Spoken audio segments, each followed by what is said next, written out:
Hello, my name is Bubzia and today I will do a little commentary about my blindfolded any percent run from Metroid Fusion in the normal difficulty. And the run is approximately 2 hours long, so I will just start the recording and then talk everything while the run goes. And the first thing to notice before we start is that we start the speedrun from a not a new game file but a 00 in-game time file, which essentially just watches the initial cutscene and then during the first text box closes the game, so we don't have to watch the cutscene every single time. And yeah, any percent blindfolded is a run I have stratted since a few months now and practiced. And what it essentially is, as it sounds, Metroid Fusion, an any percent speedrun, but without me being able to see. As you can see in the down right corner, that is me with my blindfold. And in the down left we have my input display that I always have on, in case I want to check what went wrong for strats and anything. But more to the run now. As you can see, I start to navigate through the first rooms, and the difference between blindfolded and visual speedruns in especially this game and most 2D games is that you need some kind of orientation. Super don't want to play Sector 2 again. So what I mostly use to orient myself during the run is count the footsteps of Samus, which is in like approximately 240 BPM. As you can hear, like 1, 2, 3, 4, 1, 2, 3, 4. I will not talk for a while so you can hear all the different audio cues that go on.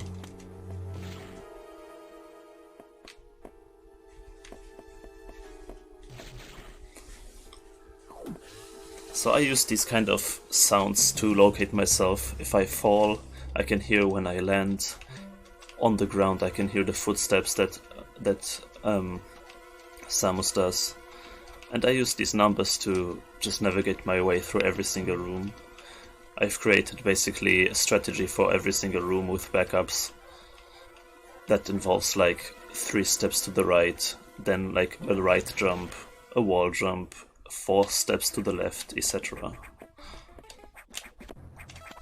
Ledge grabbers are also very, very important and useful because, for example, in Zero Mission, what I also have done blindfolded, you didn't from the very beginning have ledge grabs, and they are very useful because you can just normalize jump against certain walls and grab the edge instead of having to like perfectly position yourself that you get up. And yeah, Metroid Fusion. What is actually going on in this game? Now that we have seen what it's all about with the blindfold, it's literally just me reacting to all the audio and playing the game from memory. But Metroid Fusion in generally is the second Game Boy Advance title. Actually, I think it was the second one after Zero Mission. And it revolves about Samus, who got infected by a virus.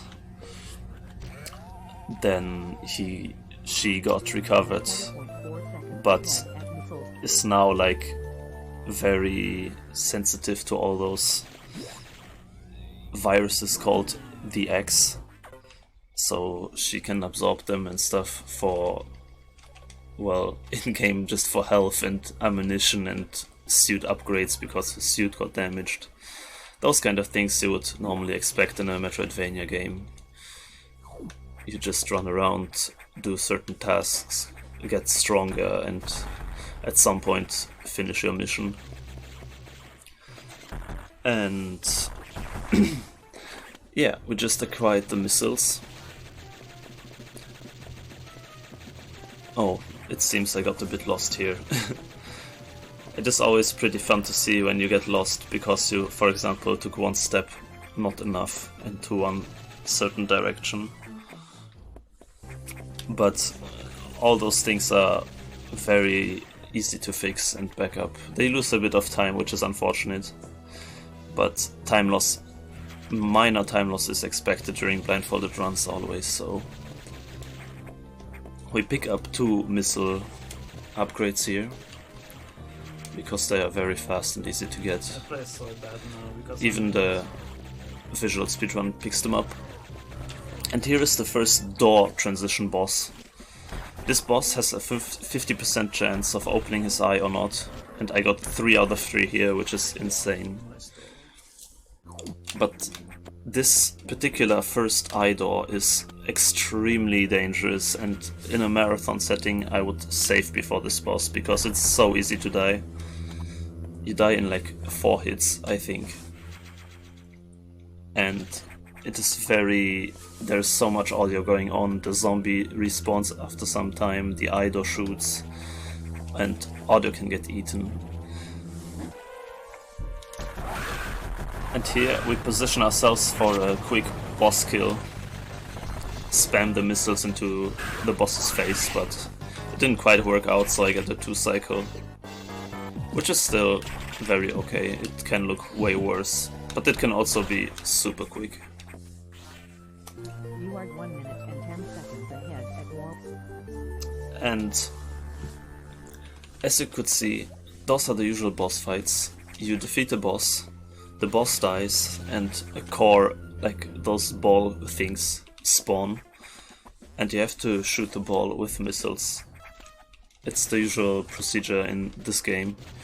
And after you defeat the second phase of the boss, the core eggs, you get another upgrade for your suit. And this time we got the morph ball. And now we are heading towards the main areas of the game, called sectors. There are 6 sectors in total, like all different areas with different themes. For example, Sector 5 has like an ice theme, Sector 3 has like more of a lava thing. But we'll see that during the run. Right now we are just going there. And while we go there, there's nothing special going on besides normal movement. So I'll take the time and opportunity to talk a bit about myself. I am doing blindfolded speedruns since around 3 years now, and I have even performed at live marathons with games like Zero Mission, Pokemon Blue, Super Mario 64, and especially last December I performed at RTA in Japan in front of approximately 30,000 live viewers, and that was probably my peak of my career so far, because I even got into the trending section of the Japanese Twitter with blindfolded speedrunning as the keyword. It was pretty cool, and it was the first time I played it in an offline event and did very well, and the run got extremely well received. So that was very nice. And quickly to talk about this game, you see there are a lot of elevators, and approximately about every 10 minutes you have to talk to this computer here who gives you the new missions and the quests. It's just text you have to mesh. It is, of course, you are able to optimize the text meshing in pressing down and mashing A. As soon as the text box disappears, you have to press down again. But those times in elevators and the text is perfect for example, donations and anything else in terms of GDQs now. Would always be a quick donation that could be read in these times and before the action goes on again. So here I run through Sector 1.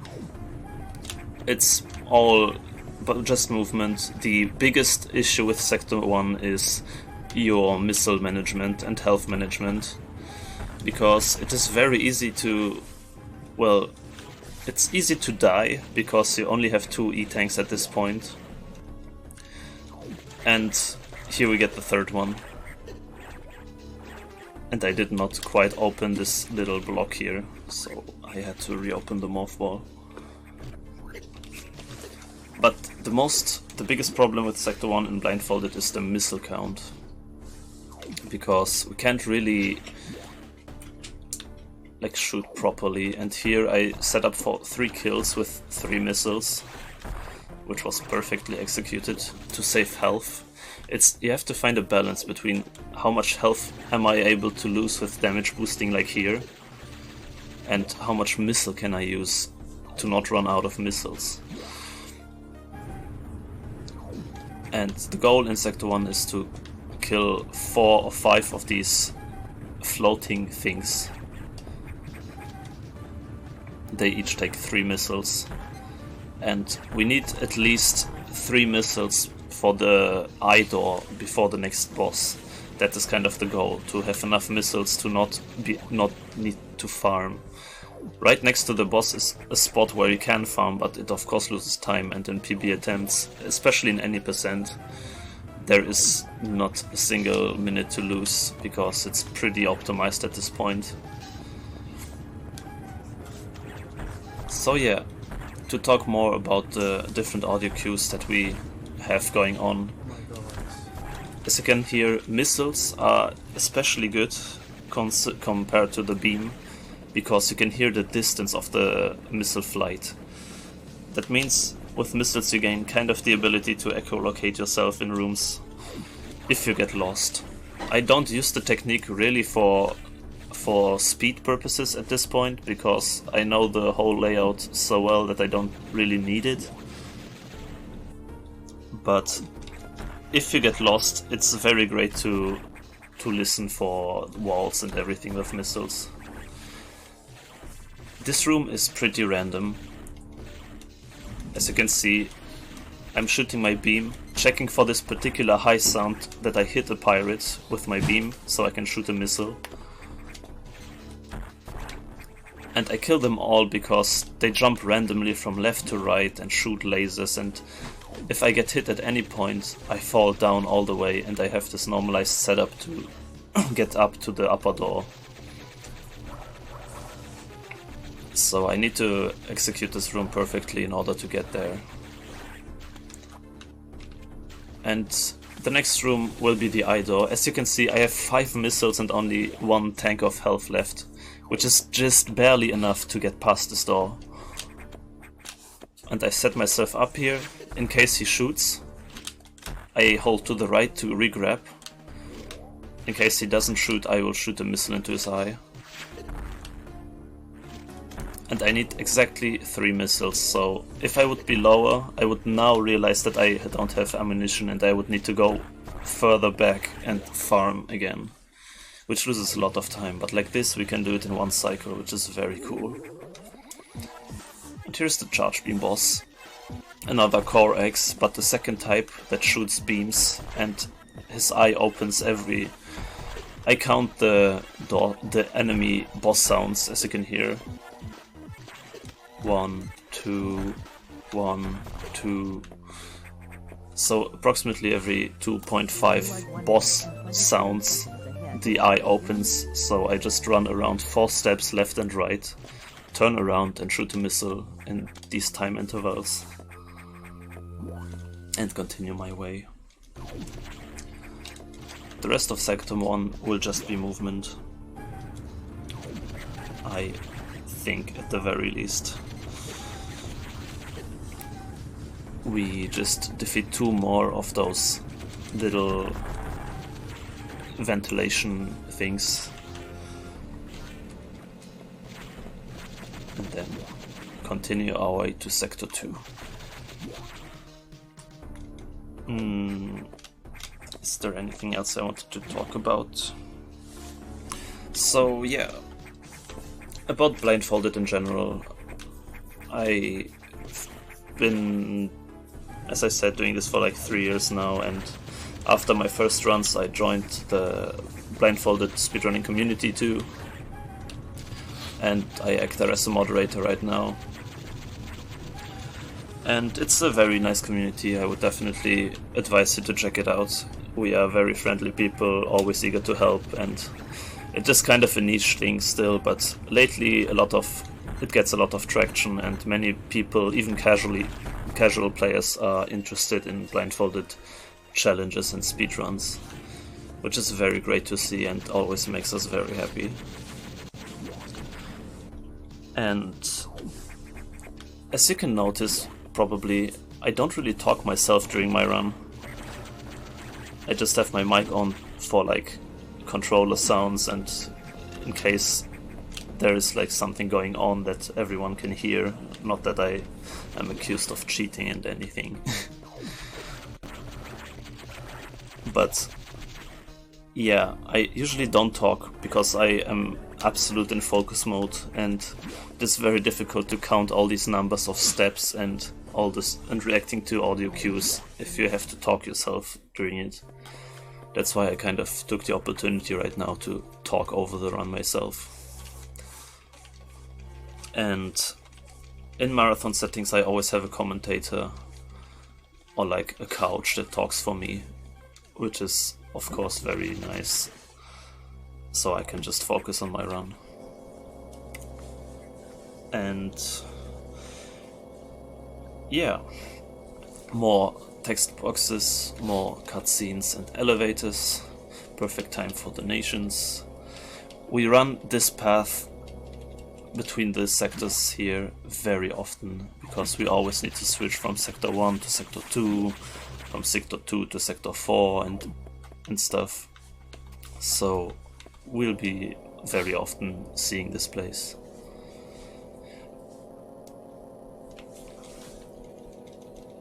And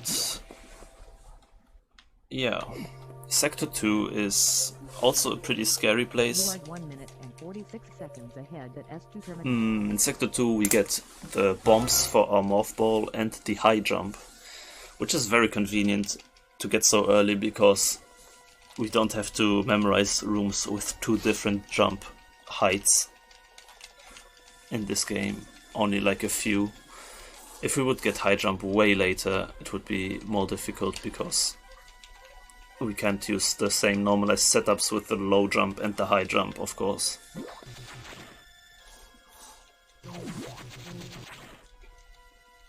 And as you can see, I still have 3 health.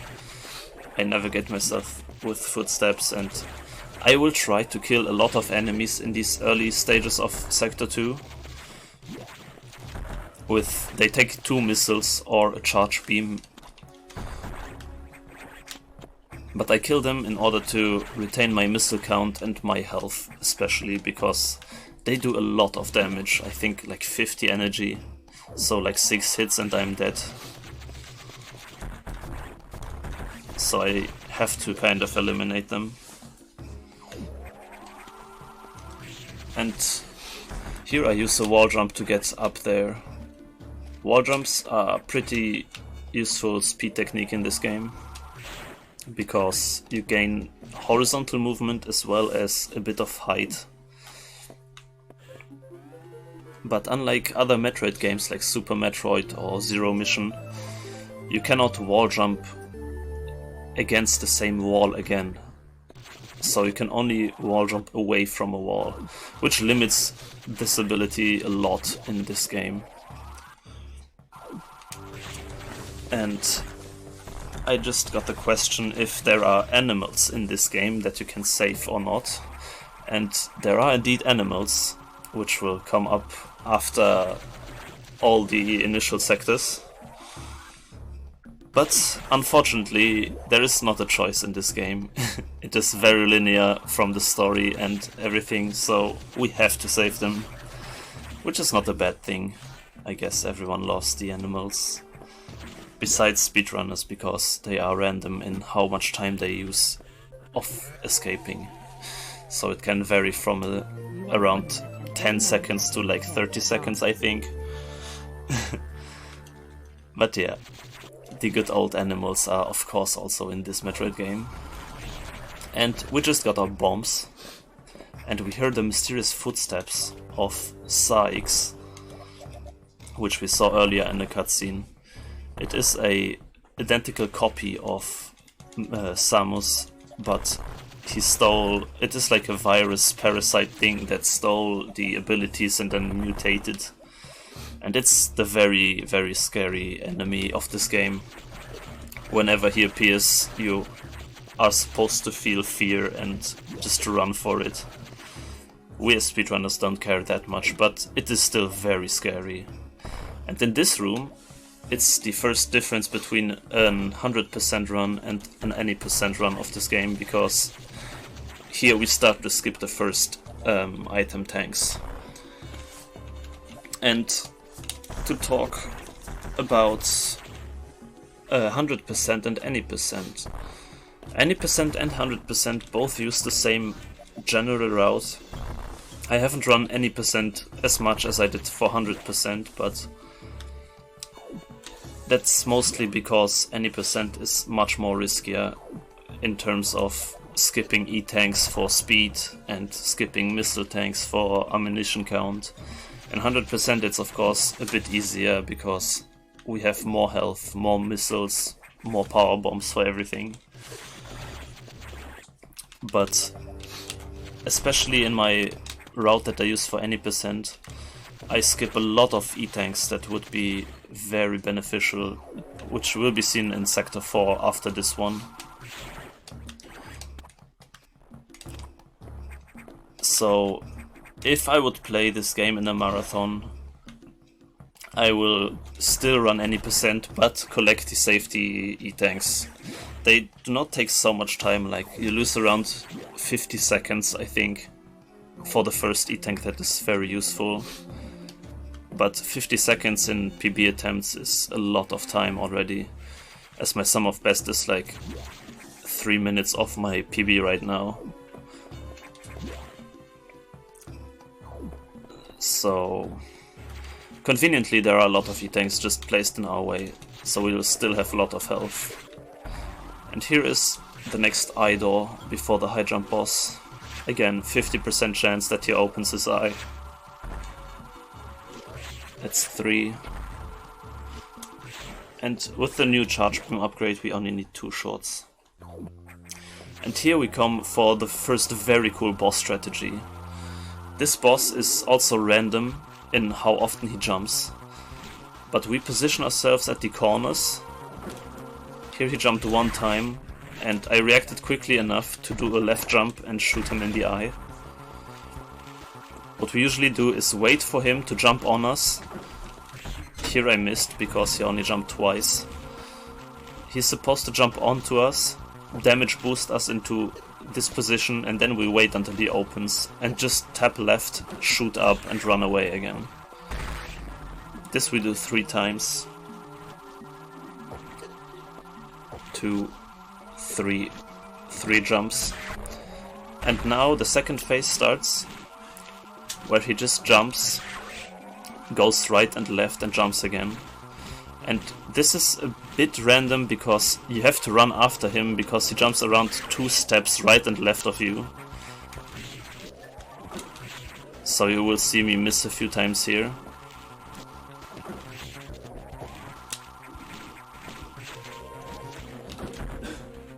This is a very bad fight. Here I hit. And then this phase is done and the Core X appears again. So yeah, as you can see we lost 2 E-tanks during this fight, which is still a very good amount of health. I have not a single time died to this fight yet. You are 2 minutes and 7 seconds ahead at high jump. And now we have the high jump ability. As you can see, our jump height has increased immensely. Which is very, very good, because if you can jump higher, you can of course reach places very easier, and you can especially perform a lot of new speed strats. And upcoming is the Psych skip, Blindfolded. It's not so bad as in a visual any percent run because we picked up 1 extra E-tank. So we just damage boost through him and survive with 200 HP. Not so impressive as you would think it is. We just count 8 of his steps and then walk to the right. Sorry for the background noise, sometimes my roommates are a bit loud, but I never can hear anything because I have my game on like max value.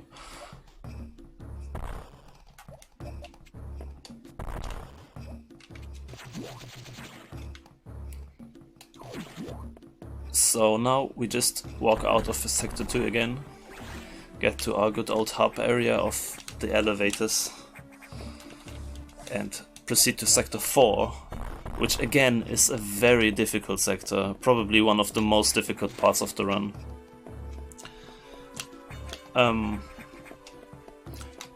And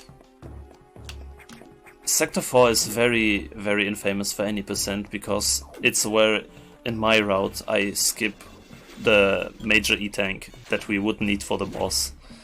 So in my PB route I fight the Sector 4 speed boost boss with 4 E-tanks compared to 5 E-tanks and 100%, and it makes a huge difference because the boss is extremely random and difficult.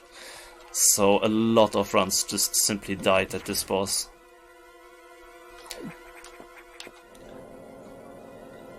Will a crowd distract you from your nodes or route? Same for the nations. Thank you for this question. When I was running at RTA in Japan, I could not hear the crowd at all. I was given very, very good headphones, so I just turned the volume up a lot and I basically couldn't hear anything. At the very end, when the crowd was cheering, I could hear it, but that was all. So I think if the Technic team can manage headphones that are separated from commentary, audio and everything and donations, it will be definitely fine for an offline marathon setting. So, here is the infamous Sector 4, the water stage. And everyone hates water stages, at least me. You can also see there are a lot of save stations and refill stations like these 2 rooms, which I just simply skip because saving loses about 6 seconds, I think, and recharging too. So I am going for a deathless run in my PBs and just don't save. For safety in marathons, of course, I would do very much more safety saves, just in case I get lost or something goes wrong. I can just reload and be at the same place in 1 minute or 2 minutes again. Which is very, very nice, I guess, that you have the choice to save or not. So here we can see all of the water in this level is still electrified. That's our current goal. We need to find I think there was like a pipe broken, an electric pipe, and it affects all the water now, so it does damage and all, and we need to fix it. So we proceed to this sector to fix it and just casually encounter all these weird bosses and stuff. And yeah, in this sector is the E-tank, optional E-tank that loses about 50 seconds that I would pick up. As I said, in any percent, I just go for it, and the next 2 or 3 bosses will be very much more difficult. But it is still fine. This enemy always trolls me. I kind of need to still find a better strat for that now that I think about it. But yeah. To already start for the next boss. It is like a water snake dragon thing that completely randomly bursts out of the water, and you need to hit it exactly on its head, which is very difficult. It has like 6 different spawn locations and like 6 different movements that you can hit, I guess. And I made a setup where I count 2 music beats from... Also here's a door quick kill setup, which I failed. So I count 2 beats from the boss music after he gets out of the water, so it hits around 3 out of these 6 options, which sounds like 50%, but it's way more difficult than it sounds. But first of all, I set up a quick first hit here with normalized movement. I grab this, count 6.5 beats, 3, 4, 5, 6, and hit it in the head for a first hit, because that is not random. And now I just camp here on this wall, and I need to hit its head. That is the quest.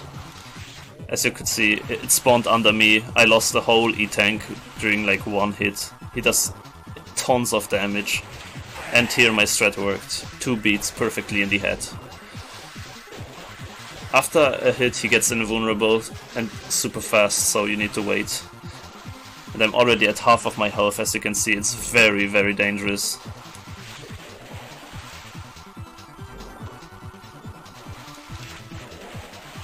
Bad RNG. Bad patterns. Here I would have hit, but I miscounted, I think. 1 E-Tank left, and still a whole phase to go. As we already learned, after each boss there is still a core fight. And here we hit it. It takes 2 to 3 hits, depending on how you hit the head. And now the core fight is also very dangerous because it's in water, and your movement in water is slowed down a lot. So, as you can see, I have 40 health, and I did it. Very intense fight, for sure. Even with 1 E-Tank more, it is still very scary, but way more manageable than with 4 E-Tanks. And I try to grab the speed booster now.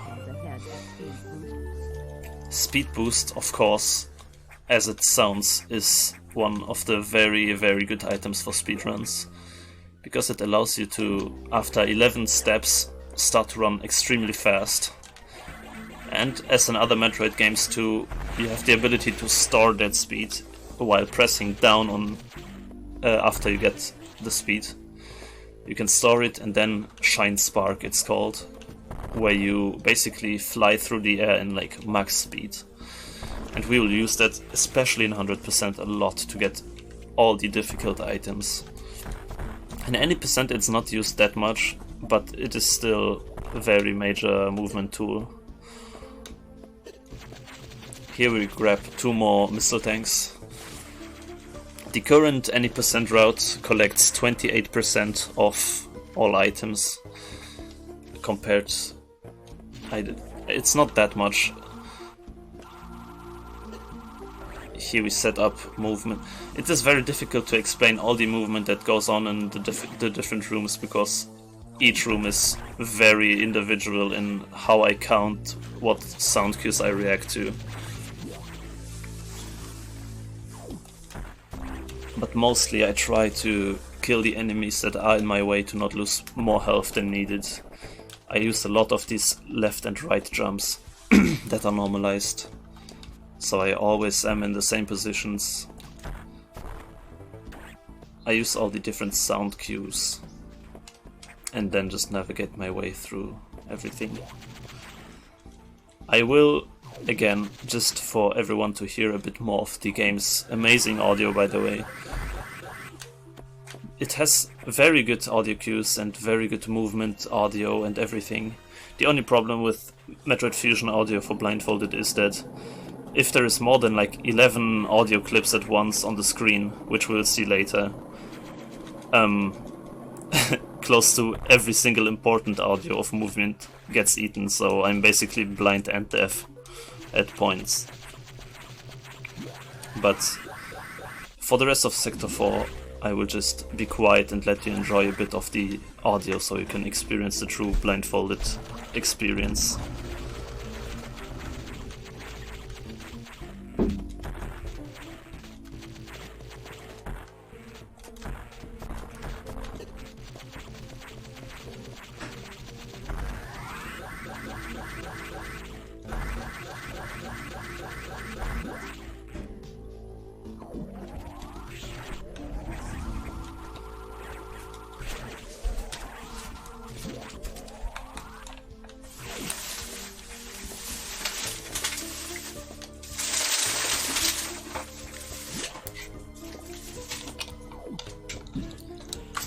So, that was Sector 4. Here we take a recharge, because we always lose a lot of health in Sector 4. And a safety save. And again talk to the computer.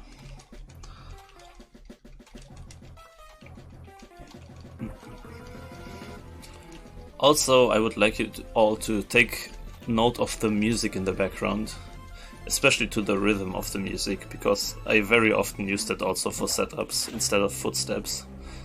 For example, if I may count 1, 2, 1, 2, 1, 2, 1, 2, 1, 2, 1, 2. This rhythm of the background music is very useful. And we are back to the hub area and go to Sector 3, which is, I think, the shortest sector. And always troubles finding the elevators. Here we'll see a few shine sparks and a very interesting boss speed kill setup. You are 3 minutes and 46 seconds ahead at S3 terminal. And in Sector 3, the next item we get are the super missiles, which is basically an upgrade of our normal missiles that we have now.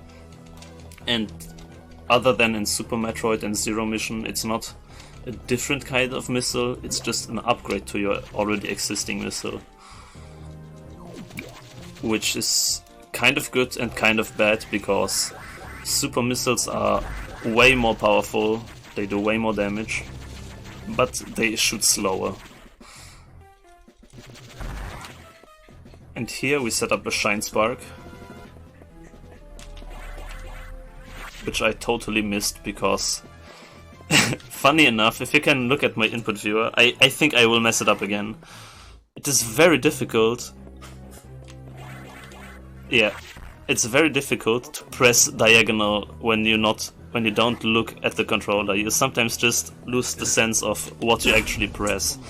So I thought, times up. yeah, I thought that I press up instead of up left, but I was actually pressing 3 times to the left now.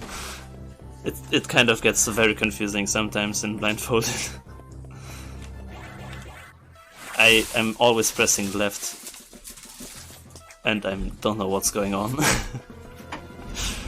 This was a big time loss, and I think one of the biggest time losses in the whole run. Now we pressed up left and we are up there. But very nice to see the struggles of Blindfolded controller management.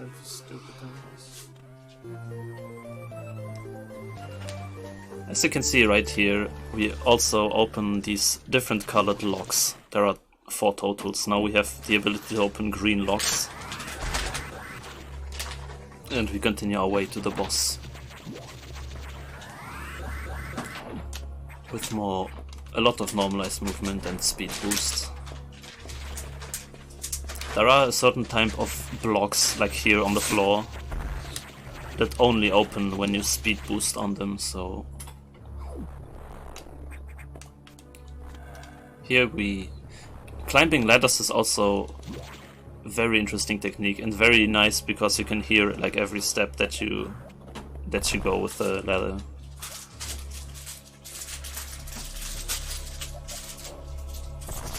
And here we are at 55 missiles now. I think in any percent we collect around 70 total. If I'm not mistaken. At least until the bosses where it actually matters.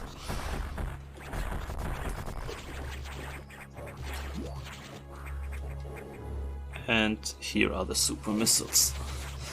In this area we will also find the boss very soon.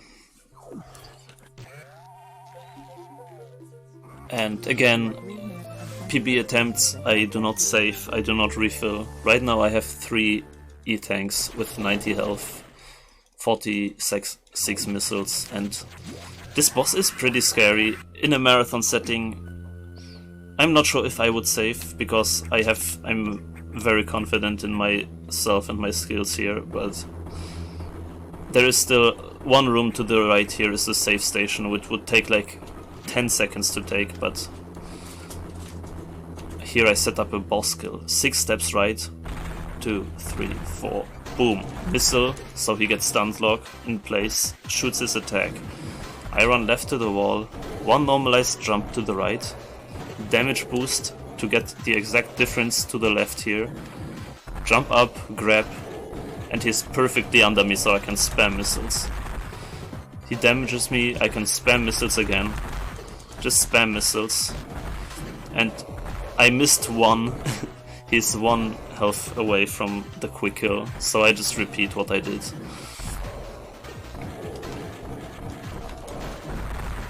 And he is dead. It is very, very possible to kill him in 1 cycle, but sometimes I just miss it. Still very fast boss and very, very cool technique in my opinion. I have 80 health, which is a bit scary, but very soon there's an E-tank, which always also refills your health. It's behind this hidden wall here. And it's kind of on our way, so we just pick it up. It doesn't take much time. Most of the enemies in this game are fixed, so the spawns at least are always the same, so you can anticipate where they will be. I think close to every single enemy has some random aspect to them, in terms of if they start to do the routine to the left or to the right or something like that in the 2D environment. And then it gets random, but you can usually know where they are based on where they spawn, which helps a lot in tracking them down and shooting, for example, precise missiles at them from the distance. And that was all of Sector 3 already, 40 minutes into the run. And just for a comparison, I always find it very interesting, because the visual speedrun of any percent is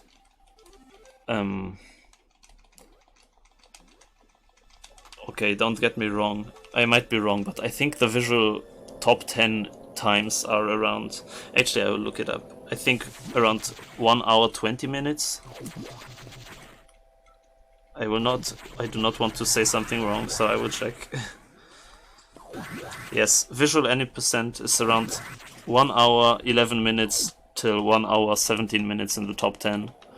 Well, my blindfolded run is only 2 hours long, so around 50 minutes to 40 minutes longer than the visual speedrun, which is not even double the time, which is in my opinion always very, very crazy in blindfolded runs. Also 100% is 1 hour 40 minutes visually, I think the world record. And my visual speedrun is 2 hours 40 minutes, my blindfolded speedrun 2 hour 40 minutes. So also just an hour longer than the visual run, which I always find very, very cool to know. And now we are in Sector 6. And we got the speed jump. It's a very precise thing. You have to press right speed boosting. You can still jump, and you have to jump right after the door transition to get like a little extra boost through the whole room. And conveniently another E-tank here on our way. Just needs a bit of morph ball movement.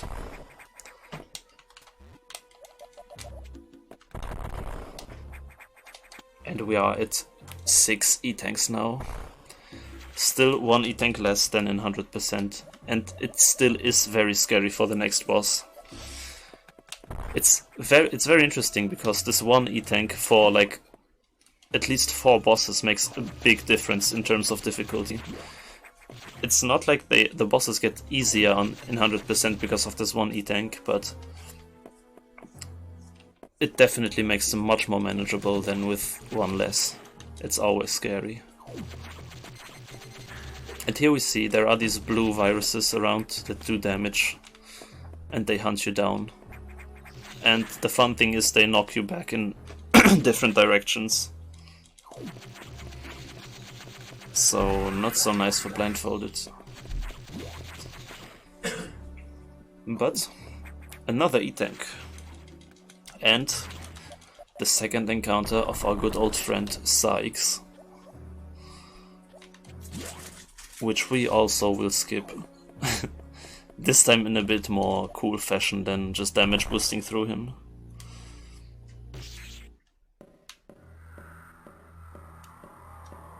Very clear footstep sounds of Sykes too, very useful. I think around 120 BPM. Very clear sound, I like it a lot.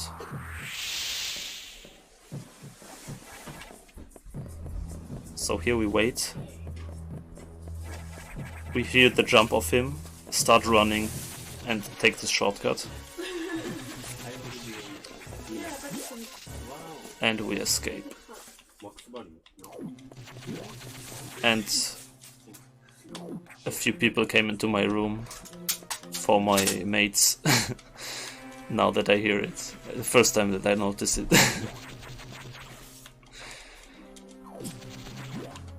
But here, as you can see, I took a safety save, which is optional for this boss.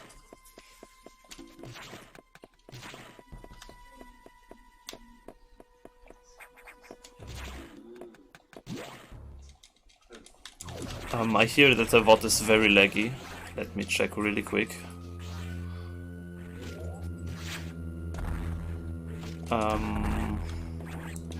Yes, thank you very much. It is me.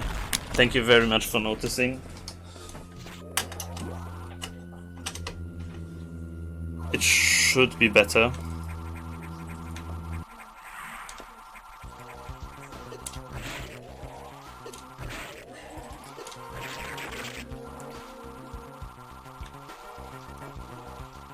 I hope it wasn't there for long.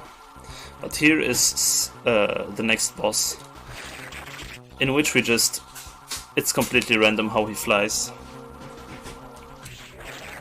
The charge beam, we always charge beam, just shoot randomly, hope to hit him, and usually we take a hit, damage boost, and then just release our charge beam, because that's usually how you can hit him consistently. But as you can see, it's pretty random, and now we defeated him with around half of the health left, which is a very good fight.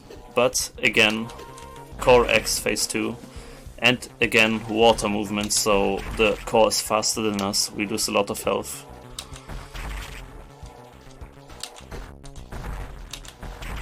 One more hit, and he is dead. And we survived with one E-tank left. As you can see, if the fight would be a bit worse with randomness, very easy to die in any percent, but it should be very manageable.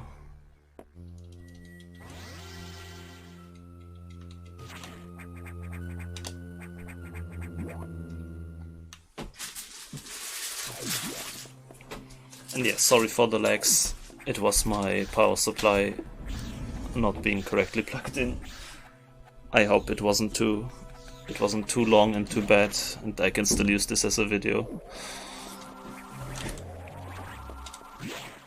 So that was Sector 6 basically.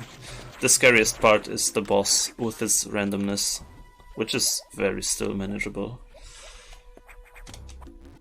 In general,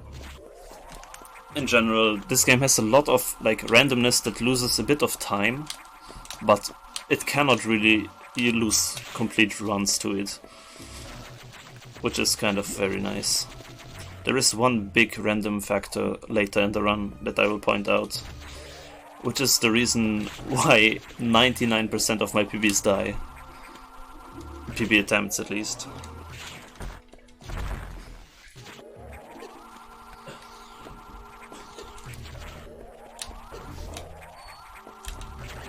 Those enemies that I just killed with the gas coming out are very annoying, because they have an extremely huge hitbox, and as you can hear, I always shoot my beam to hear door transitions and to like check for walls and everything. And if you hit those enemies, those blue flying guys, the hitbox gets even larger because they sprout out this gas. and it's very, very annoying, and they do also a lot of damage. I am always very careful in going back through Sector 6 because everything does tons of damage to you at this point. So, recharge, full health, full missiles, 60. And now we go to the last sector, Sector 5.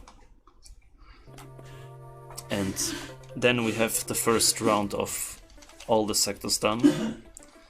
And after that, kind of the mid-game begins.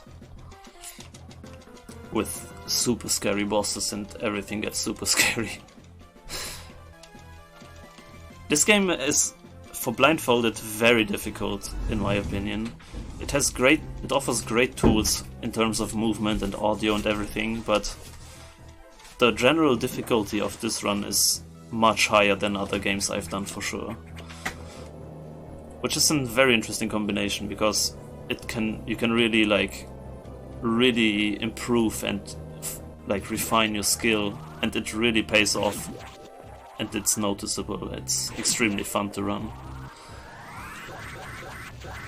Back to the up area. Time for some little breaks in the mind. Lots of elevators, lots of text boxes. And the next item we pick up are the ice missiles, one of the only items that we get without defeating a boss, which is a nice change of pace. Sector 5 is pretty leisure because of that. It has no boss fight at this point. And just for a warning, we will see Sector 5 a lot. Especially we will have to run through this route of Sector 5 around like 2 or 3 times, especially in 100% more. So it's kind of nice for Blindfolded because you have to learn it once and then you just have to rerun the same strategies 2 or 3 times. But I heard a lot of visual players being like not really annoyed by Sector 5 because it's boring, but it's more like the okay, now we have a little break of all the craziness going on, which is very good and needed in speed games too. We just take the damage boosts of the enemies as a cue when to jump and proceed our way through Sector 5. There are a lot of these.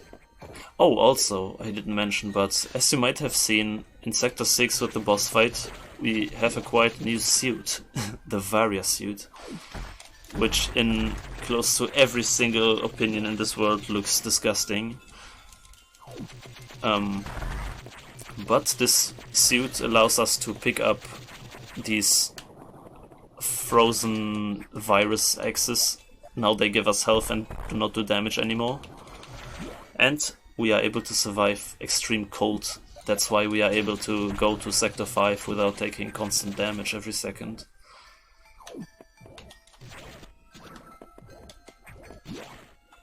And here we basically run circles through the whole sector. First to activate the level 3 security doors, aka the yellow doors. Right here. And then we have to run the same route back again because we acquire the ice missiles and have to get back to the top. And as you might have noticed, I play on the Japanese version simply because there's a lot of text to mash and it's faster in Japanese. Also, Japanese version as a regional difference has the selection of actually difficulty. There is an easy mode and a normal mode. I play on the normal difficulty, which I sometimes question myself why, but easy difficulty gives you way more health from refills, way more missiles from refills, and enemies don't do as much damage for sure. So you could be way safer on easy, but I guess the challenge on normal is there and it's kind of nice to look at.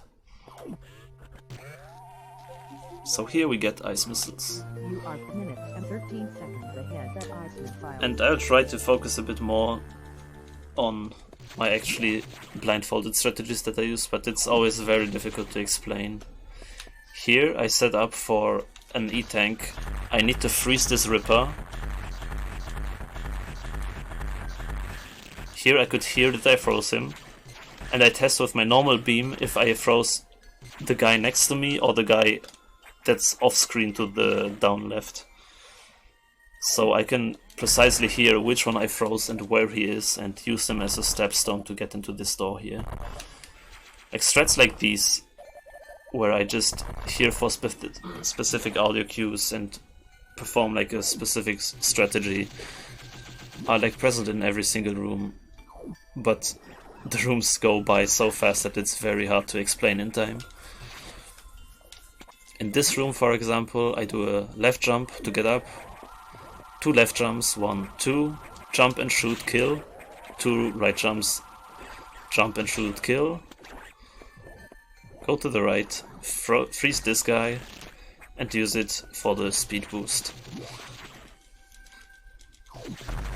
Like strats like these exist for every single room, so that's the usual procedure how I go about. And this was the second round of Sector 5. Now we just need to get back out of here.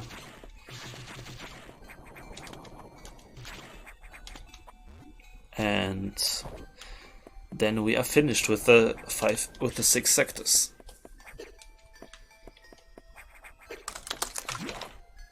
And yeah, if I get hit here, I don't know exactly where I am, so I reset my room and position with the door to the right, so I definitely know where I am and where I have to go. And you can see in the background something's flying there.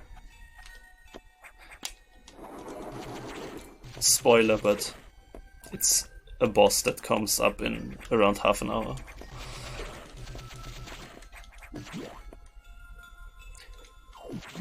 But yeah, very, very interesting run. And suddenly, emergency.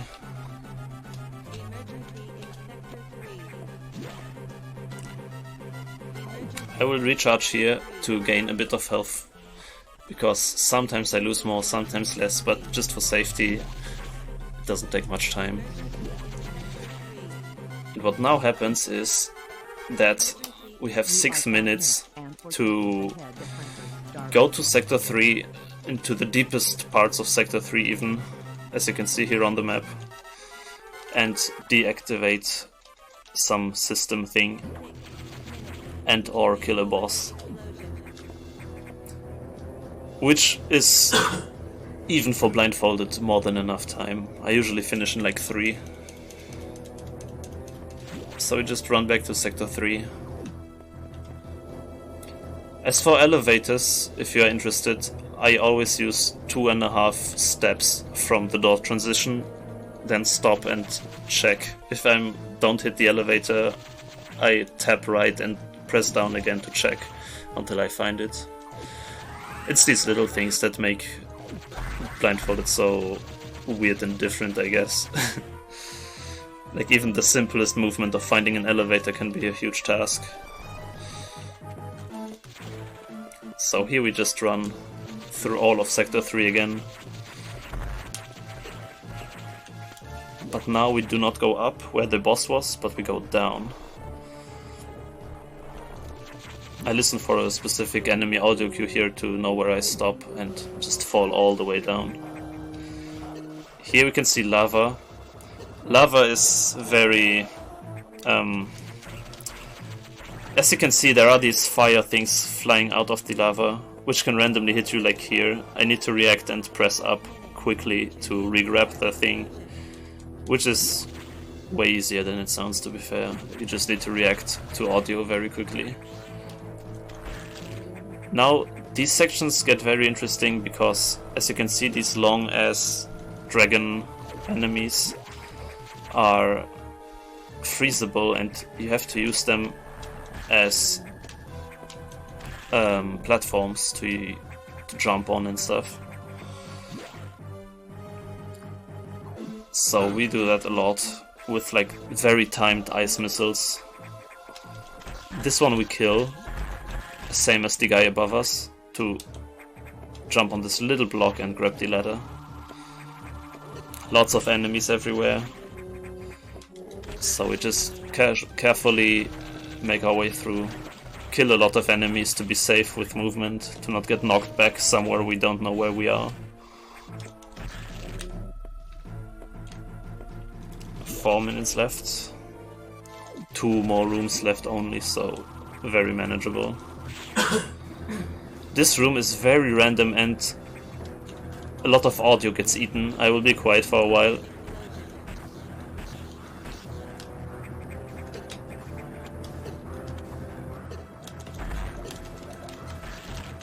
As you can hear, a lot of the ice missiles sound different, and it's very, very bad for your ears and to listen to what's going on, because the background audio is so loud and has so much audio channels used up that a lot of sounds get just eaten. And here I wait for the door to open its eye, and with super missiles we only need 1 missile hit, which is very cool. And another core X fight with the eye again, that opens every 2.5 boss sounds. We just run left, right in a rhythm, shoot a missile, turn around, and 3:11. Pretty good. You can see a lot of gold splits in this run, because I usually just run 100% and then I do like 1 run with any percent with my improved movement, and it's always pretty good. Orb. Exactly. Now that we have activated the alarm, we of course have to run all the way back the same way we came, but in reverse order and different strategies.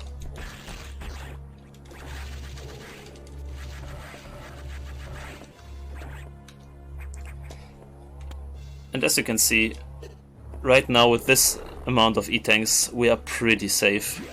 The only issues with health are basically in Sector 1, 2 and 4, and 6 sometimes. After that it gets very, very easy on health, because they throw us all these E-tanks on the way in any percent, and 100% too, I guess. So as long as we pick up the 50-second E-tank for safety in marathons, it is very, very fine.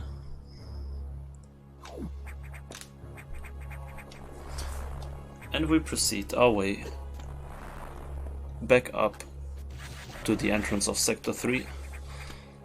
And if you look at the splits, what's coming up are the infamous animals that will be rescued. Spoilers again. No killing animals today.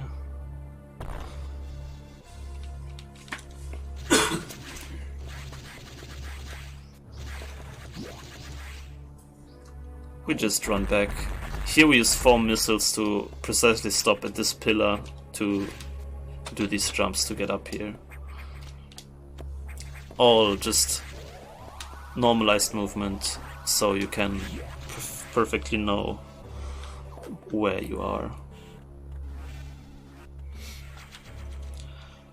And yeah, I think a very great incentive for Metroid would be an upgrade from an any percent run to a 100% run, because basically even mid-run I can change if I do any percent and 100%. I just need to pick up the few more items that I left off, which I can always do in 100% and clean up too, and during all the revisits. So in my opinion, it's a very, very cool and like interactive idea to change the category of the run mid-run. It would definitely be fun to see. Now with animals we have to go back out of this hub area with these sectors, back to the main area of the I am actually not so sure where we are in this game. It's like an asteroid space station, I think.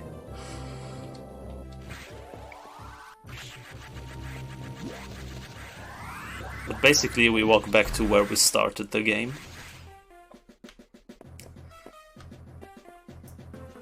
But this time go to a little bit of a different area where animals are located, because story-wise the computer heard that there are like life forms detected, and we have to check it out, of course, because that's our job.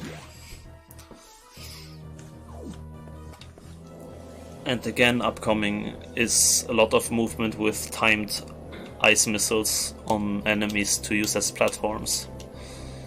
As you can see here, for example, we wait for the spawn, freeze, go into this corner, freeze the upper guy, perfect position for normalized jump up this edge. Then we need to wait for it to unfreeze, lure it out, freeze it again timed, and we can use it as a platform to go up.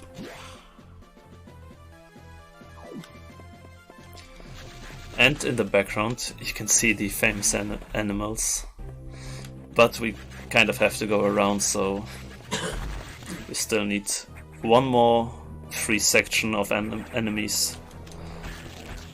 As you can see, all timed, but perfectly executed in my PB.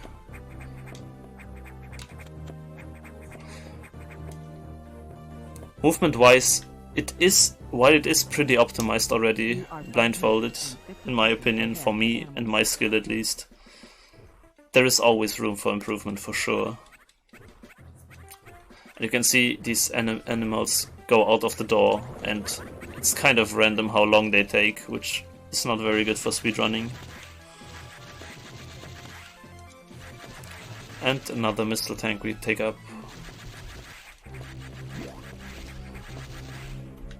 And we have saved them. Now we just go back to Sector 5 again to pick up one of the...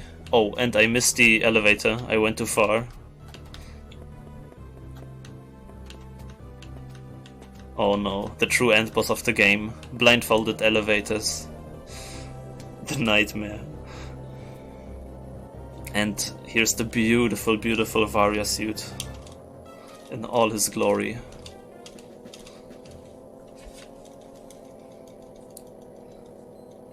But yeah, what I was trying to say is we now go back to Sector 5 to get the power bombs. Our second upgrade we can use with the R button. But now, instead of missiles, when we use it in a morph ball, we get access to these power bombs, which are extremely loud and eat all audio cues, so it's kind of not so good for blindfolded, as you might think it is. But they open, of course, a lot of new paths and stuff, so... Oh, here I got a bit lost, but backed up perfectly fine. I know the layout of all the rooms, and I know how to back up. I am very confident that I know how to back up every single room. There might be a few in the Fusion that are very complex that I never checked really out, but it always was fine so far, so it should be fine. And yeah, as you can see, the run is very fluid, in my opinion, which even me, when I watch this, sometimes I forget that I'm blindfolded. Mostly because I only know this game like this, I guess. In those parts where I miss the elevators, it gets very obvious, but movement-wise, I very much enjoy this game, how fluid it goes.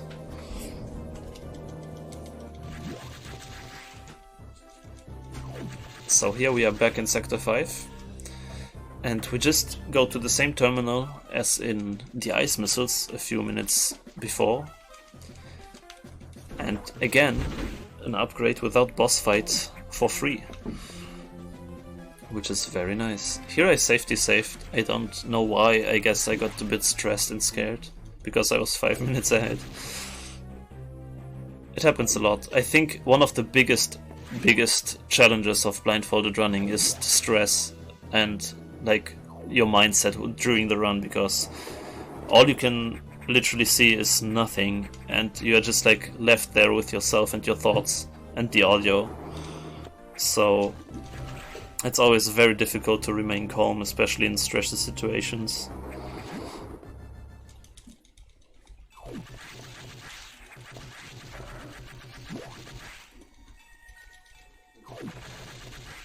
But here are the power bombs.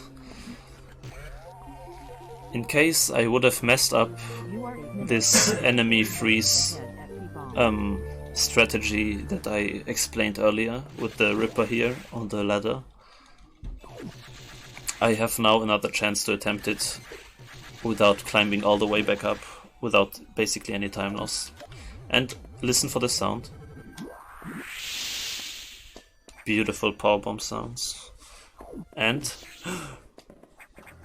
it psychs again.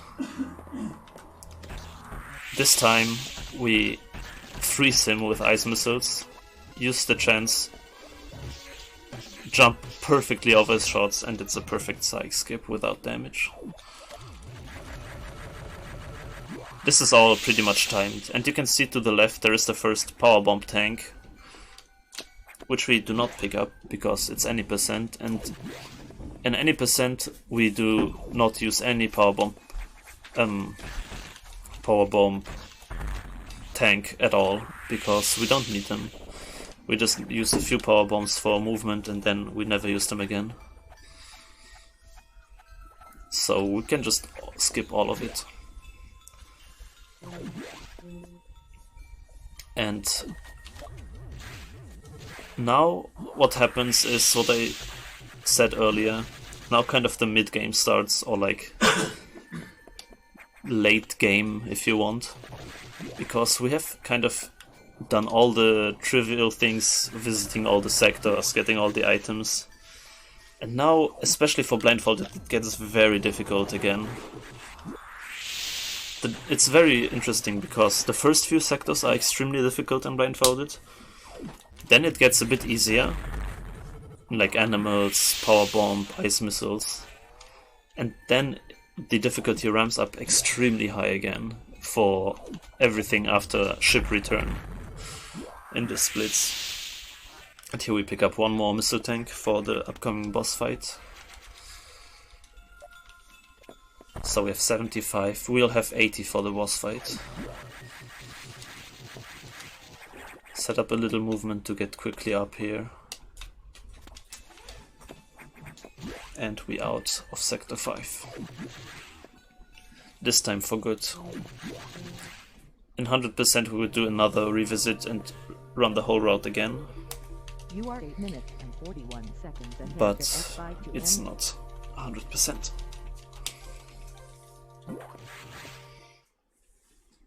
So now we have to return to the ship where it all started. Which sounds, of course, very easy. Just backtrack, do all the movements backwards if you want.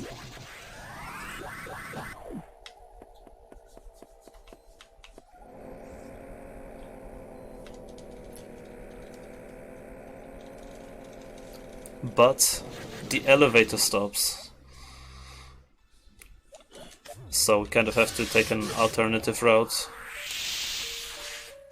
And we can see a old little friend called Ridley.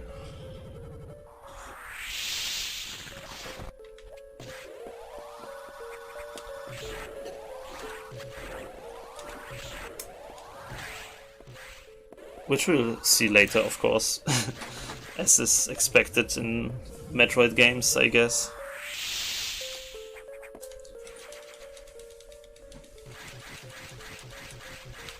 Here we wait a bit for these blocks to respawn to use them as platforms, and we are back in the main area of the space station. Use some cool ledge grab movements, place a power bomb to kill these bottom left blocks and run to our ship.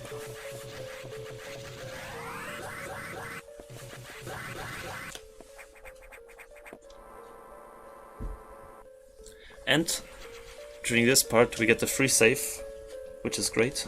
You are 8 minutes and 42 And a seconds free ahead refill of too. Speedrun. And now, space jump with the infamous space jump boss called Yakuza. It's a very difficult boss with a very particular setup that I need to perform.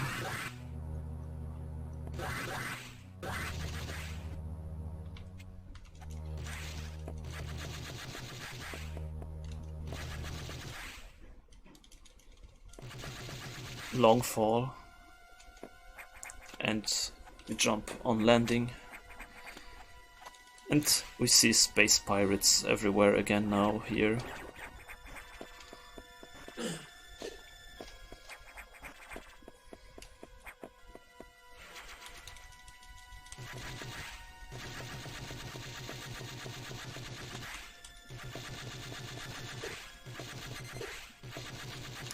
We just shoot down left, down right to open these little holes in the ground and pick up one last E-tank, missile tank here.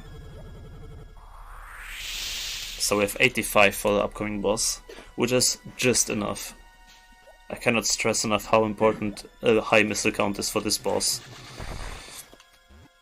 And in 100% we have at this point around 120 missiles, which makes the whole thing a lot more comfortable. Any percent is pretty scary because you can run out of missiles and then you are basically over. So, setup. We line us up perfectly in the middle of the room and get some early missiles into the boss. This is done by counting 3.5 steps. We charge beam, get grabbed, to know that we are exactly under him, and then shoot a charge beam and missiles up to get damage in case he opens his mouth like this.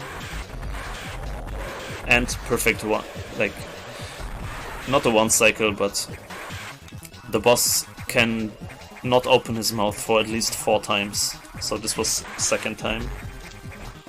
And now, as you can see, he goes completely wild, jumps around everywhere, and we just shoot missiles upright and hope we hit him.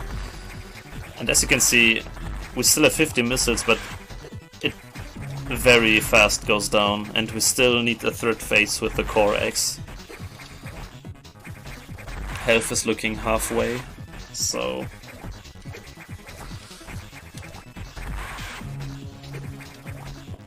30 missiles left, still no phase 3.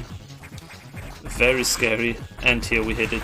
28 missiles, 4 E-tanks, perfectly fine. Here I tried to loop the core X, and I kind of fail.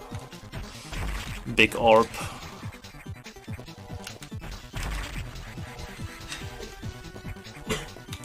And this was the Yakuza fight. You are 8 minutes and 29 seconds ahead. So now, very interesting incoming is space jumping. As you can see, we have now the ability to jump multiple times in air, which sounds very cool, but is probably the most difficult thing blindfolded in the whole run. Because you can only jump again when you reach like your maximum falling speed. So in order to gain height, you need to have a very specific rhythm in how you jump. And I use like 2/3 of the jump height, or if you want it in sounds, 2.5 sounds of jump, half a beat of not pressing A, and then fully pressing A for 2.5 beats again. But it is very, very difficult to constantly jump, space jump exactly as you want. And a very, very scary Sykes encounter again. Need to freeze him, jump over. We only are allowed to get... We basically are not allowed to get hit at all.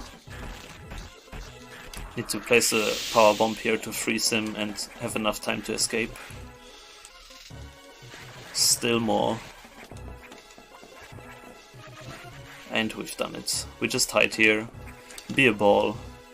Of course we are very visible, but Sykes is a bit stupid these days, so He just doesn't see us, I guess.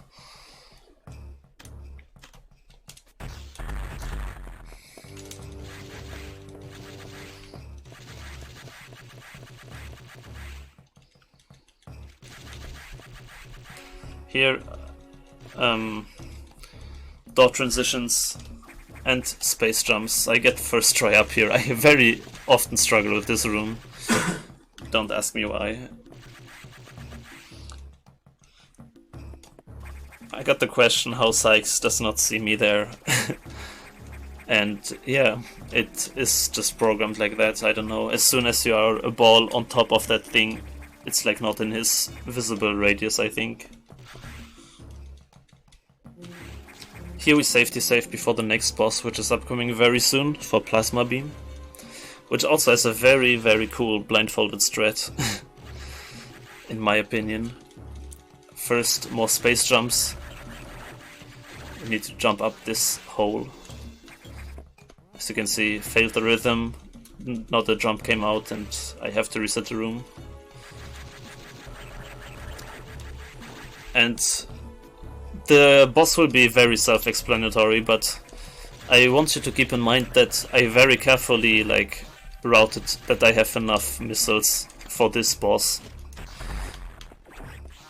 85 is more than enough, but here it is.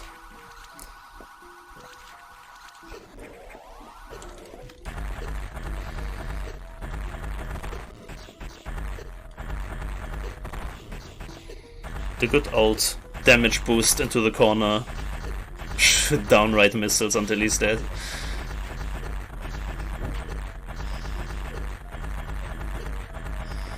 Easy. And of course the Core X fight again, with the opening eye. 2.5 beats, as always. It never changes, it's pretty convenient. Another orb.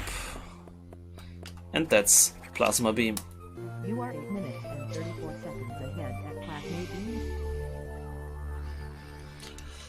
Question: do you go by memorized notes for every room?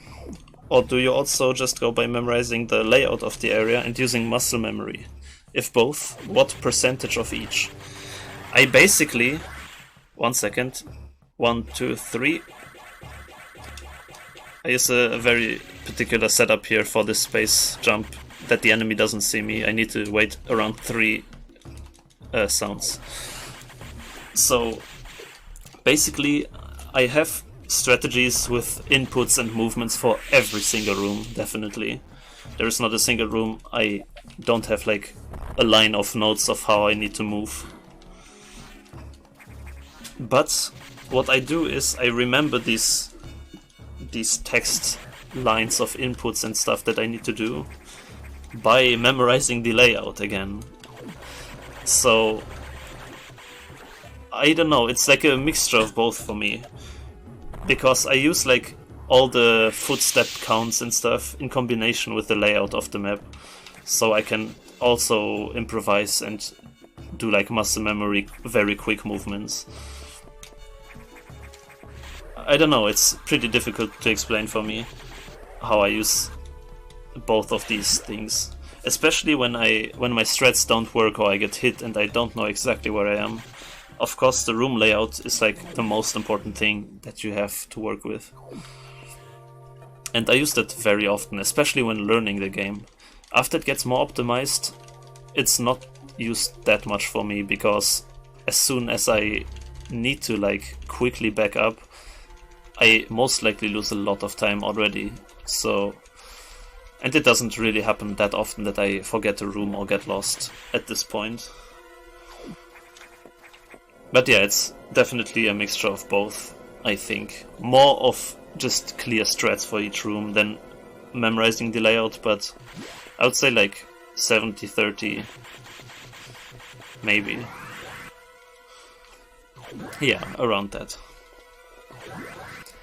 And now, after we have defeated the spider boss and the damage boosting statue, we go back to Sector 5. And we probably see the most impressive blindfolded setup for a boss fight here, and probably also the most random and most difficult boss fight in the run. Not very sure about these numbers, so don't trust me on that, but it's a very difficult boss fight for sure. It's called Nightmare, and that's for a reason. But first, I set up a very, very tight Shine Spark here. You only have like a few frames to get this, I think, and I somehow got very consistent. I did with pause buffering, like this. It's not only a few frames, it's definitely a bit more lenient than other tricks in the game, but still pretty cool. Now here, there is a E-tank down left in this wall, but we need to hit a specific block perfectly with a missile, which I did not get, unfortunately, here.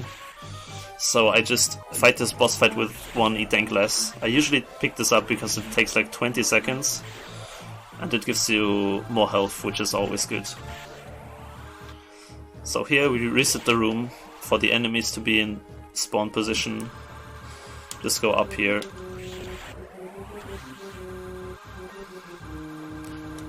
Also, a technique I haven't mentioned is releasing the charge beam during door transitions, which will always give you the same like outcome, because you always release the charge beam at the first frame you enter or exit the room, which is very convenient, of course. Here, before this boss, we take the safety save even in any percent, because this boss is merciless for sure.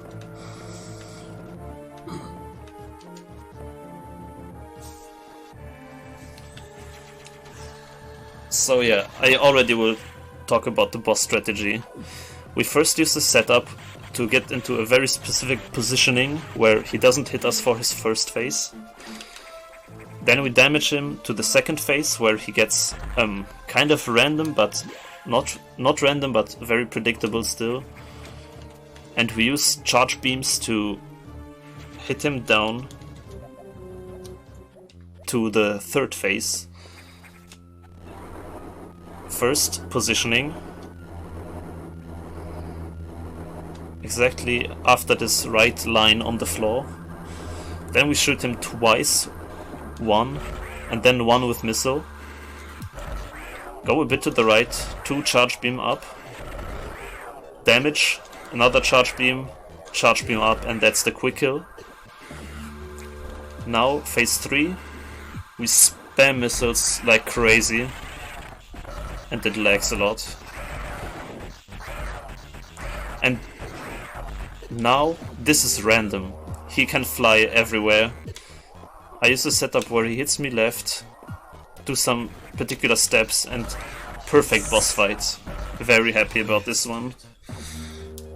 Very, very good nightmare fight. And the 5th or 4th phase, I don't know. Again, Core X, which we can loop. 4 steps right, down, turn around missile, and like this we have them in a perfect loop.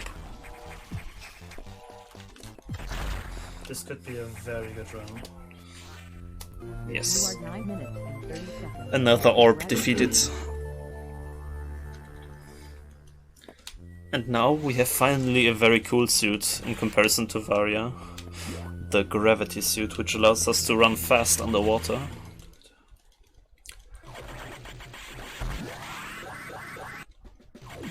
And the fusion missiles is the next upgrade we get. And this split is very, very dangerous. It's movement-wise the most difficult split for sure. Because here we first need to get rid of these enemies to get enough runway for a Shine Spark to get through the right door. But first I go a bit safe and pick up the E-tank that I forgot earlier, that I did not get. It's kind of a detour, it loses about 50 seconds, but I was a lot of time ahead and I didn't want to lose the run now, so I just get this E-tank with a particular morph ball jump setup.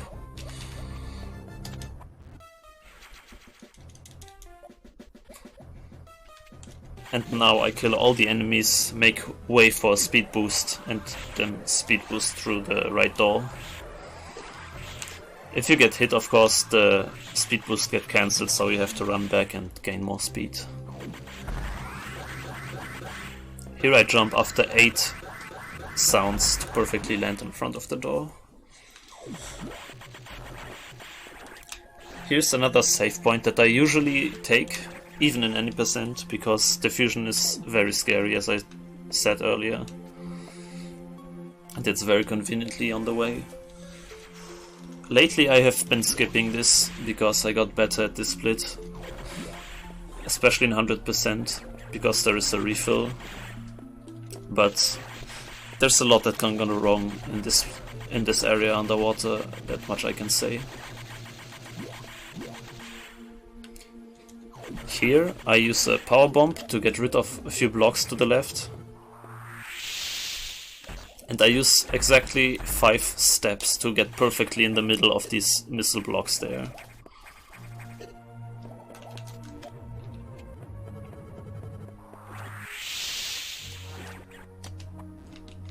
Now just a bit more movement.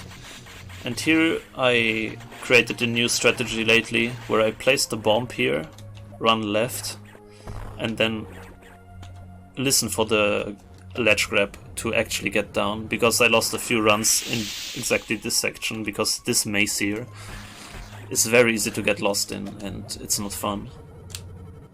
But with this setup I know exactly where I am, so it has gotten way better since then. And now we have the red doors too, so we can access every single area in this game basically with doors. And a lot of space jumping now, which you can see me probably struggling with. As I said, it's a very particular rhythm. Yeah. Space jumping blindfolded is not the most fun thing you can imagine.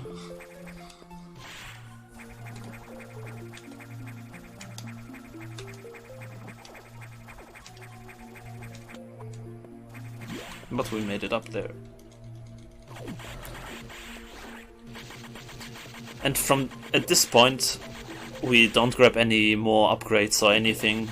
Missile tanks, power bombs, we don't grab anything. We just run straight to the end of the game. Very different to 100. This is the point where it really changes from 100% to any percent, I think.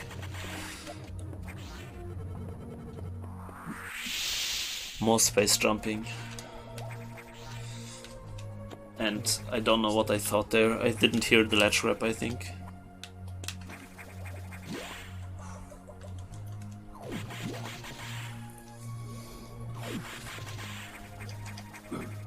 And upcoming a very difficult Shine Spark in 100%. In any percent we can just skip it, so it's pretty easy.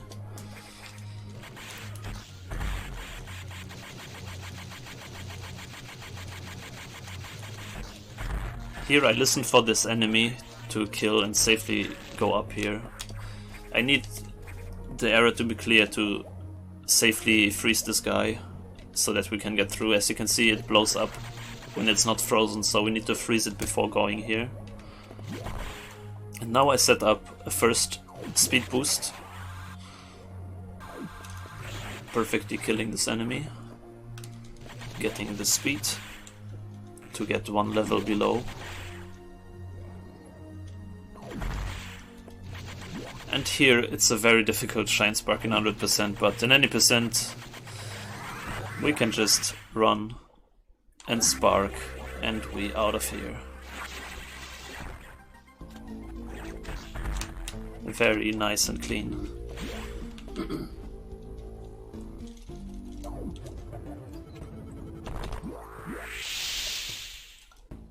And we are slowly coming up to the end of the run. Or the end game, at least. After the fusion, it's like the end game in my opinion. There are 2 more upgrades left in the game. And the infamous random escape section, unfortunately. which is conveniently placed right at the end of the run, which makes grinding for PBs extremely tedious and very impossible.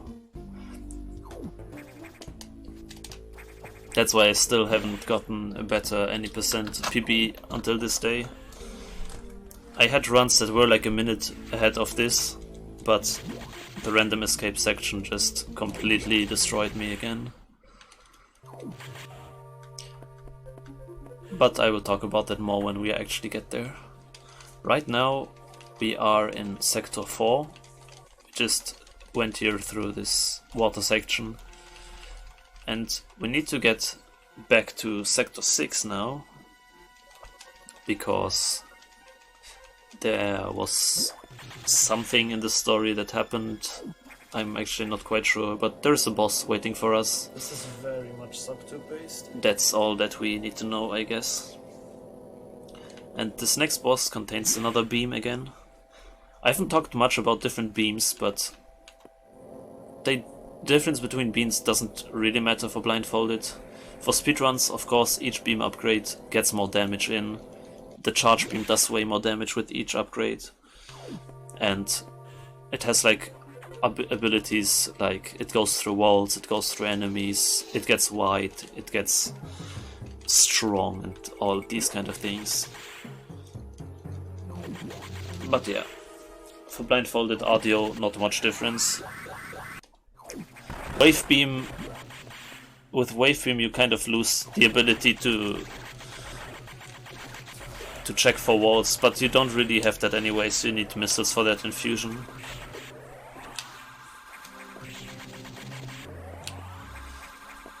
And here I seem to get a bit lost in this room, because I didn't get the proper jump up here.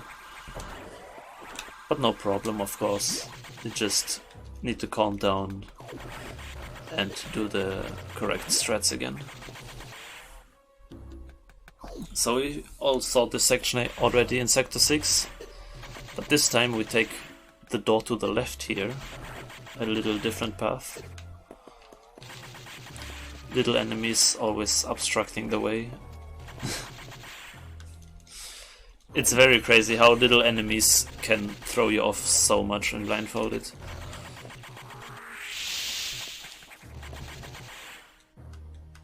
And you can hear me spam the beam a lot. It might be a bit hard on the ears, but I used it to check for doors. So I know when I hit the door, and enemies of course, get rid of them as much as you can.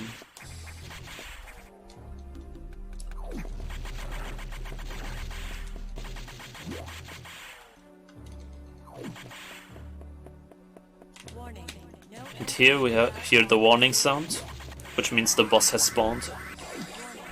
Little shine spark. And this boss also uses a very particular setup.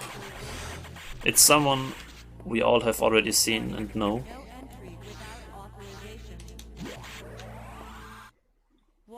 It's the Sector 3 boss again.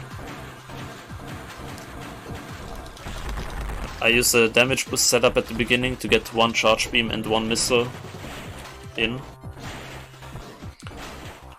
Then I use the ceiling that gets revealed with the power bomb to just 100% safely get missile damage in. It can take from 2 to around 5 cycles. So depending on how good you time it. Those were very bad, I only got 1 missile in. You can get around 3 inside. But yeah. 1, 2. You just continue this strategy until he is dead. It's very convenient. 1, 2, 3. That was a good one. I think this will be a 4 cycle. And after this, right here, he is dead. Of course, Mr. Orb again.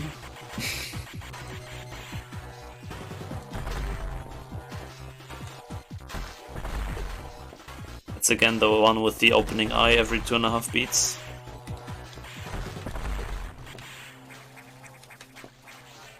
And that's a wave beam. 9 minutes and Okay, less RNG, guys. And now let me talk. We can say, Let like, me talk about the random escape of this game. Right now, at this point, very at the end of the run, before the last upgrade, there is unfortunately a section that for Blindfolded is random. So it loses 1.5 minutes for each try, a bit more, like 1 minute 40 for each try. That's why I save here. And in my any percent PB, it failed 2 times, I know that. Because, as you can see, we have to very soon escape in like 1 minute from a little room with a pipe while space jumping. And if you noticed what I said earlier, space jumping alone is very difficult blindfolded. And what makes it extremely frustrating is that you see these little Metroids flying around. They are random. So they can be like at different positions in the room. So the problem is, if you hit the Metroids while space jumping, you fall. Your space jump just stops working. And yeah, I will shut up for a second because listen for the audio. You cannot hear the space jump because the explosions take all audio channels, so you are blind and deaf. You cannot hear at all. So you cannot hear if you got hit by a Metroid. You just have to space jump without listening and hope that you get up without hitting a Metroid. It's extremely crazy and not cool. As you can see, I got hit by a Metroid and instantly fell down again. So listen for the audio, try to hear if you can hear the space jump.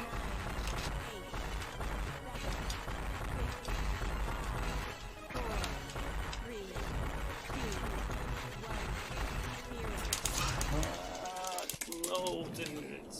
Yep, this is the random escape. I didn't get the first jump. And I have a strategy that works around 1 out of 3 times, because while it is random in patterns. There are certain patterns that always repeat themselves. Rips up to... And I have a setup for one of them, because it's a setup where on the left side of the room are no Metroids, and you can just space jump all the way to the top. You just need to get up on the little platform to the top left off screen right now, as you can see. It's very soon. I get to this little door up left. I am messing up my space jumps here a lot, so that's not helping either. I can't get the jump, dude. Yeah, I have a very bad timing with space jump. So, from this wall here... Oh, this looks good. And I got hit by a Metroid. And I fell. Yeah.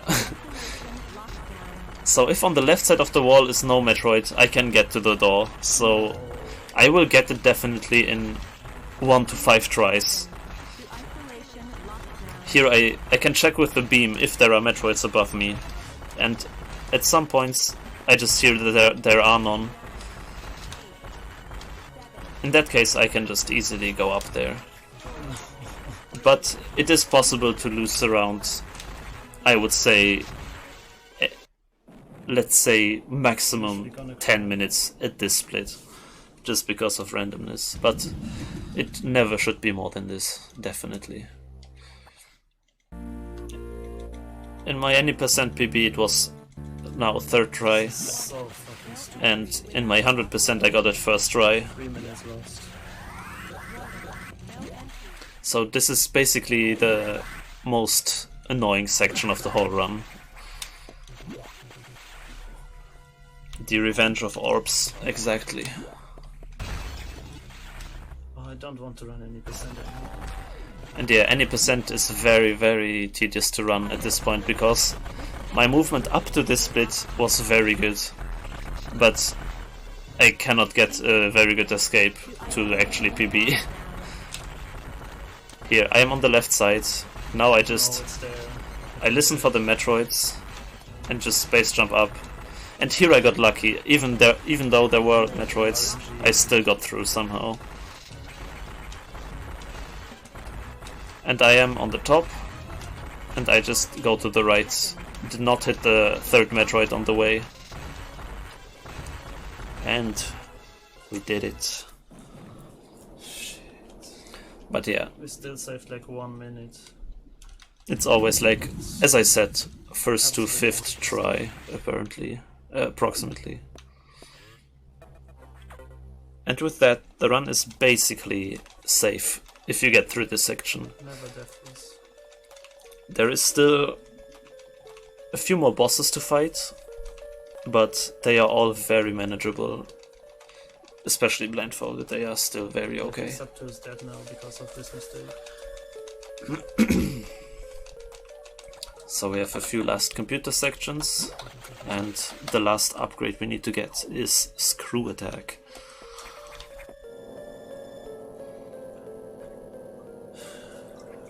It sucks, dude. And the beautiful gravity suit in all its glory. Gravity suit is, in my opinion, the best looking suit, but don't tell anyone. Here we get the quick other E-Tank, which is conveniently on the way before Ridley. Gives us E-Tanks also refill our health to full, which is very cool. It's like a bonus on top of more health.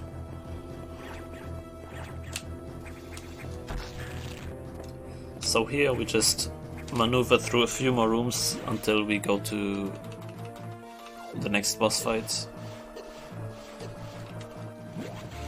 Here I count, for example, the damage of the acid. A lot of space jumping involved in the later parts of this run. And this room is very interesting because after we kill the enemies on the bottom here, like golden pirates spawn, and golden pirates are very weird to defeat because they only take damage when you look away from them. So you have to shoot a charged beam, look away and wait until they get hit. Here again, very conveniently, right before the next boss, a little save. I will, in marathon settings, definitely save way more often than I did in this run. So I would at least count 30 seconds just for more saving. And here we are. The last eye door of the game. Again, 50% chance to open its eye. And there it is. Ridley, our good old friend, and audio warning. This guy screams very not nicely. I just enjoy the screaming, honestly. I'll be silent.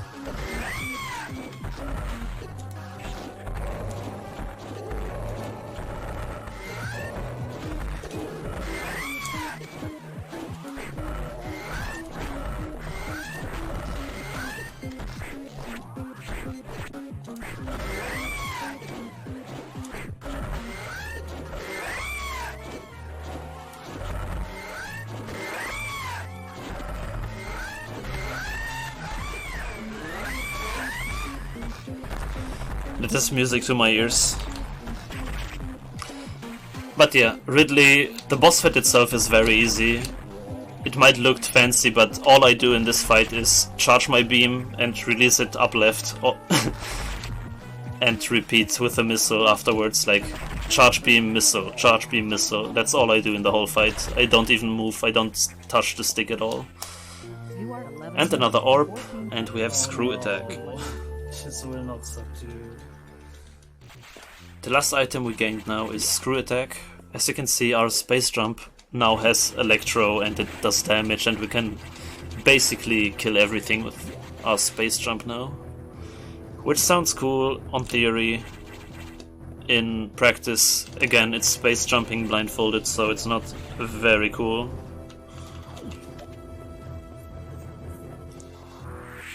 But we are at the very last minutes of this run. Ridley is the last boss that holds an upgrade, and now we just need to run to the end boss, in which we first need to escape this little section here, get through a few more rooms, and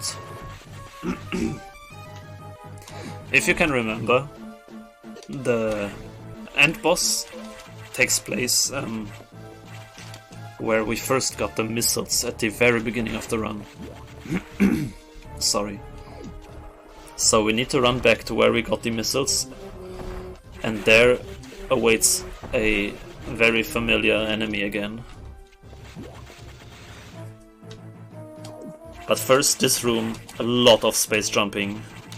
It's a very long space jump room, and I got it perfectly beautiful. I'm proud of myself for that room.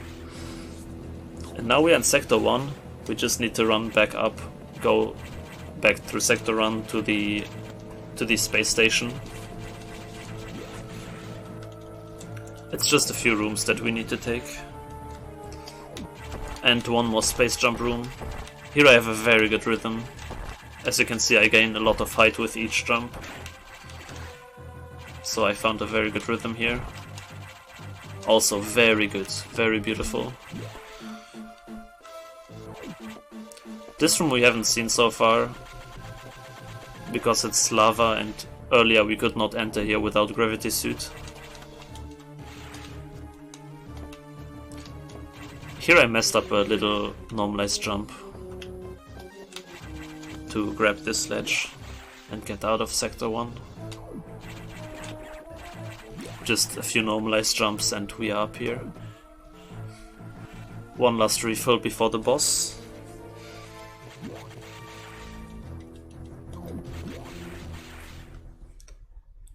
And a very long cutscene text. Now it's like the last text. The plot gets involved. Actually, the computer is like a person and or not. Spoilers, I super don't remember what the story was about. I'm very sorry. I will need my couch to, or my commentators to reveal it a bit more to the audience. But yeah, a lot of time for a little break before the final storm of bosses that come up.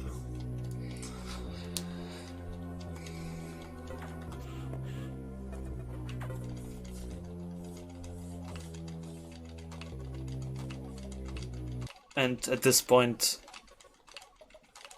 I was at 1 hour 53 minutes and I was pretty stressed because I knew it would be very close to sub 2 hours. I knew it would be very close, so I was a bit stressed, not gonna lie, but it all worked out fine, I think. Funny enough, this is like the first time I basically see all of this too. So it stresses me super out. Oh. This would be sub 2 if I play perfectly. Well, this guy knows what I'm talking about.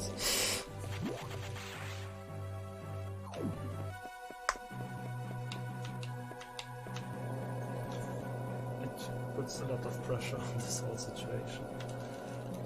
But yeah, last movement section to the very end of the game. And very familiar movements too. We have run these paths a few times already, so nothing new in terms of movement and memorizing.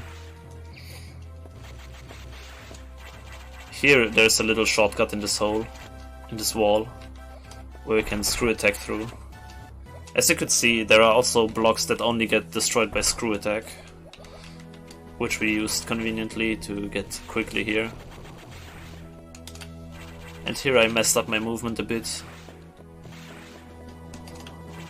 I tried to search for this ledge grab to get the perfect position for here. This would be the last save point before the end boss. So if we die at the end boss, we would respawn at this point here. So a death at the very end definitely loses a lot of time, around 5 minutes. But I've done a lot of runs already, definitely around like 20 or something. And I practiced this a lot, and I've never died once at the end boss. It was a few times pretty close, but I never died actually, so... Yeah, right now, to start talking about the end boss right now, we encounter our good old friend Sykes, but we won't see him if everything goes well because of the speed strat. We can freeze and loop him blindfolded.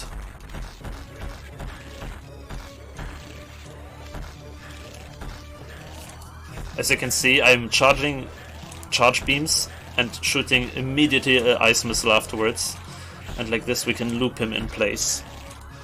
And we don't even get to see him, unfortunately, but it's Sykes, I can promise. Very perfectly executed fight.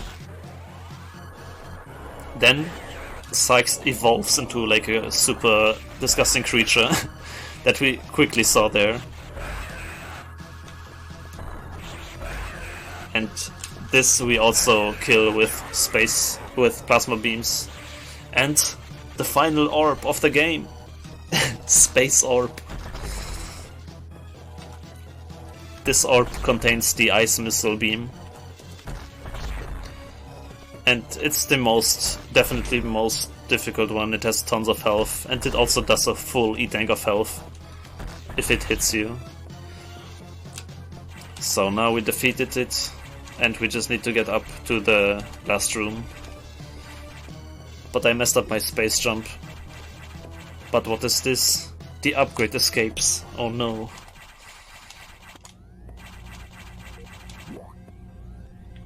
I guess we don't get the ice beam, so we just blow up the whole space station and banger alert. Now we have 3 minutes to go back to the ship.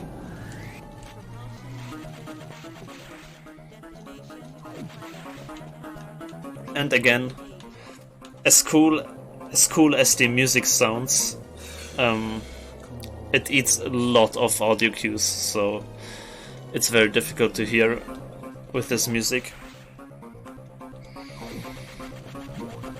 Yeah, no ice beam. So let's just destroy everything.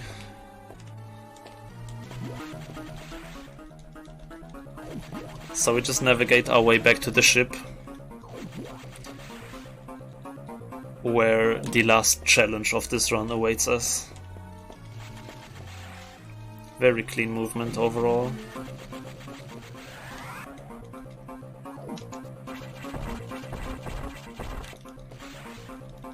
So the last boss is very, very, very scary because he does a lot of damage and...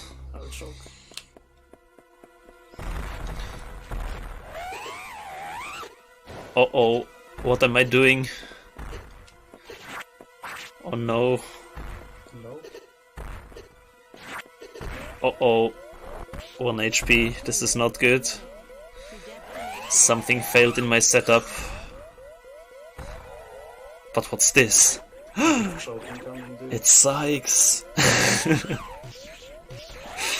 He helps us, he was a good guy after all. But now he's dead. And now, real talk. This boss is super difficult because we have to mash our beam into his chest, and he stuns us if he hits us, and he does a full tank of damage. So we just kind of figure our way until we hit his chest, and then try to hit him a lot.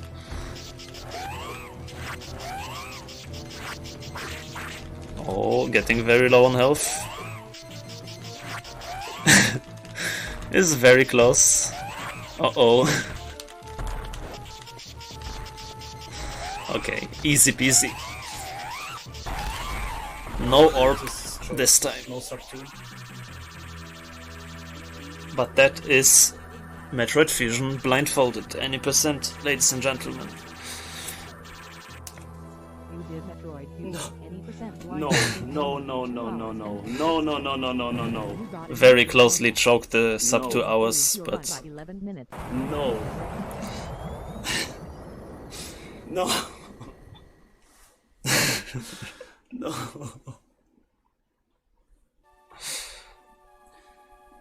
Are you fucking kidding me? But yeah, 6 after seconds, dude. after defeating the last boss, we still have to watch the cutscenes and the credits to actually see our in-game time, Are you kidding me, dude? which is kind of irrelevant in this run because we died my in God. the random escape. But if you do not die, This you is can definitely also a submit the in-game 05, time. But Jesus Christ, are you kidding me? So yeah, I will not grind for sub 2. I hate this category so much. I will mute this a bit. So this was Blindfolded any percent. I am very looking forward to seeing this at some events and marathons. I'm definitely will submit this to this SGDQ and to the Metroid Marathon upcoming in also June, I think. It's a very, very great marathon game, in my opinion. There are a lot of safety saves, a lot of very cool and interesting boss strategies, and very clean blindfolded movement. And generally, it's a crowd favorite game. A lot of people that I know that are into Metroid always say Metroid Fusion is one of the favorites. But any percent is done. And I don't care. Also, Metroid Fusion was in a lot of the last GDQs. If I remember correctly, I actually have a list here. Metroid Fusion was in close to every GDQ so far, starting with 2013 with 100% by Kirby Master in 1 hour 50 minutes. Then there was a race in 2014 between Biospar, Kirby Master and Jagga from any percent. Then there was again a race in any percent from Herc, Kirby Master and JRP. In 2017 there was 0%. Now we get into the more challenging kind of unusual categories. 0% does not collect any items and does a very crazy skip to perform the 0% item route by JRP in 1 hour 30 minutes. And in 2019 AGDQ, Scotty was there with any percent safe corruption, the new exploit that was found to skip half of the game.